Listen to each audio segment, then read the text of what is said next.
Hey everybody, Mark Herman, aka LA Bengal fan on Twitter, Facebook, Instagram, YouTube, repping the Bengals for the AFC Northerners. As you can see, I got a ton of work behind me, so let's get to this. I'm not even taking the time to put a jersey on.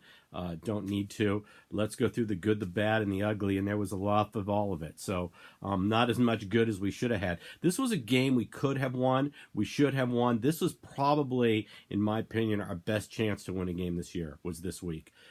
We're not going to beat the Jets next week. I doubt we beat either of the Browns games we have. We're certainly not beating New England. So what's that leave us with? At Miami for maybe one win. But this was really our best chance. I think this would have been a good win for our fan base. And it's a shame they shit the bed and it didn't happen. So let's go through it real quick. First things first, let's talk about the good. Welcome back, Denard. You looked great today. Also, Lawson had a big day. And I've got to tip my hat to Joe Mixon. He just plays hard every single play, every single week. The guy's got heart. The guy's got the right spirit. We're wasting his rookie contract, but I really hope we can put some decent players around him next season. The bad,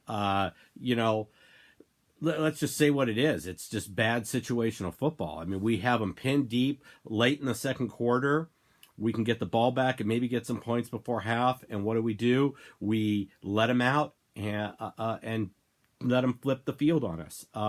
Just bad situational football. Horrible pass interference call on Webb on a third down play in the third quarter. But the next play, you don't go and commit a horrific pass interference call, which is actually pass interference. I mean, just complete brain farts at the wrong time. That I realized that PI call shouldn't have happened, but you can't give them another 30 yards on the next play and basically gift them a field goal. So BW Webb, you're horrible. You're another Drake or Patrick. And then the biggest one, obviously, was the blown coverage where Webb just gets thrown down like a rag doll by Washington, but it's blown coverage, guys. We had every opportunity to win this game. I mean, they pulled Mason Rudolph. They put in their third string quarterback, and we can't win the game. It's just unbelievable.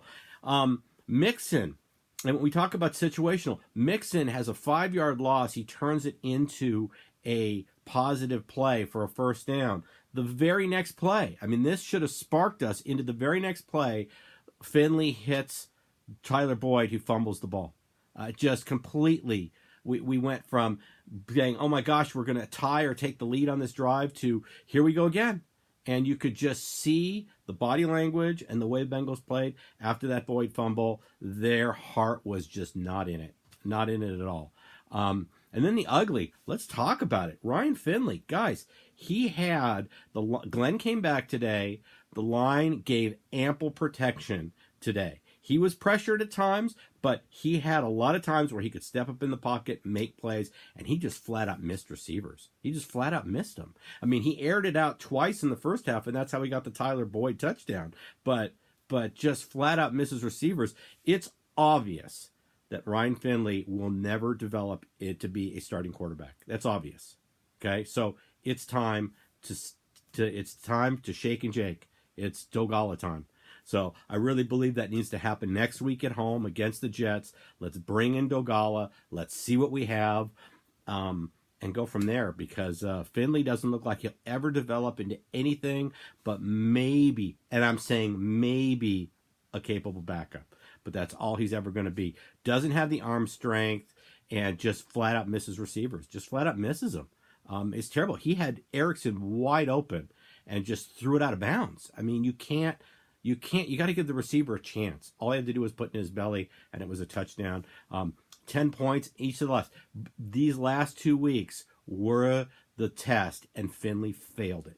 Okay, putting up 10 points in each game against the Raiders, and then this week at home in a game where we should have won this game.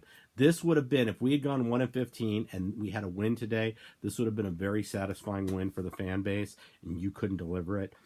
I've seen enough of Finley. I've seen enough, so you're done. Dogala time. Let's do it. Let's put in Dogala next week. And we're not going to win the game. The Jets played very well today against the Raiders at home. They're starting to kind of click on offense. We're not beating the Jets next week. They're going to come in and win. Darnold's playing with some confidence. The team's moving the ball. The defense is playing better. If C.J. Mosley's playing, we're definitely not going to win. but I don't see us. I don't see us winning. Maybe Miami. That's it. That's our only shot. People have asked in the comment section for me to comment on whether I want Burrow or Young or what I want to do with the first round pick. And I really we have to see what we do in free agency. It's definitely Chase Young or Burrow. It's got to be one of those two. We're either going to go quarterback or we're going to go for the best player in the draft. If Dogala doesn't look good and we don't have any plan on a quarterback, we have to go Burrow. We have to. We don't have a choice.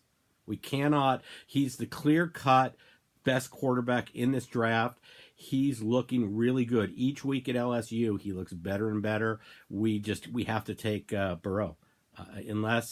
Unless Dogala comes in. And that's why I want to see what we've got with Dogala. We have to answer these questions. So these games have to be turned into something positive. That means evaluating our roster. That means Jake Dogala. One other good thing I want to mention is the defense did play better today. They kept us in this game. The last 2 weeks, the defense has given this team a chance to win. Finley couldn't deliver and move the offense. It's time. It's time to move on to Dogala, and it's time to see what we've got, and we'll make a decision coming up. So that's all I've got. Like I said, I don't think we're going to beat the Jets next week. I don't see this team winning a game, maybe against Miami. So this is an 0-16, 1-15 season. We'll have the first round pick. Right now, I'd go Burrow just because of what I see us lacking at QB. So that's it. So with that, I will say, fuck Mike Brown until you sell the team. And hoo to everybody, and have a good week. Take care.